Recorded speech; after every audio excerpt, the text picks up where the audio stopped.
যা শুনছি কানে বুঝলে এবার গোলা ভরবে না ধান। সারা মাঠ জুড়ে চলছে পোকার কাণ্ড, শীষ কাটা লাল কাটা পোকার নিয়ম মতো এত সার বিষ করিয়া পড়ো, কিছুতেই থামে না কমলা পোকার। এত যত্ন এত বিষ স্প্রে করার পরেও দেখি পোকা কমবে কি পোকা লাগে আরো বেশি।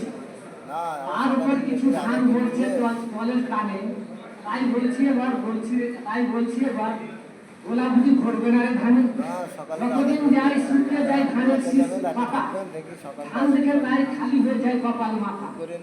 কথাই বলে যেমন গাছ তেমন ফল, ধানের গাছ থেকে চাষির পারে মনোবল। যদিও সব কিছু ওই মহান আল্লাহর হাতে, সব করতে পারেন তিনি, কোনো সন্দেহ নাই তার। তবে অভিজ্ঞতার মিরেকে কিছু দেখিয়া ধরুন কিছুটা বোঝা যায় হবে কিনা ধানের ফল। তাই ধান থেকে কিছু ভালো লাগে না বটে, তাই ভাবছি না কৃষি বুঝতে পারবে না ধানের অবস্থা না দেখিলে চোখে। তাই ভাবছি না কৃষিবিদ কাউকে বলবো, তার পরামর্শ আবার বীজ প্রয়োগ করবো। এত খরচের পরেও যদি ফসল গায়ে লোকসানে, তবে বলো কিভাবে গোলা ভরবে ধানে। ভাবতে পারছি না এ কোন ধরনের কীট, এত রাত দিন ধানে ঢালি সারা বিষ।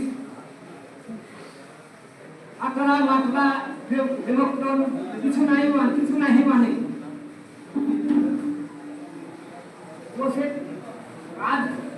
কাজ পিছে কাজ হচ্ছে না বলে চাষিরা মাসে অস্ত্র পাবে।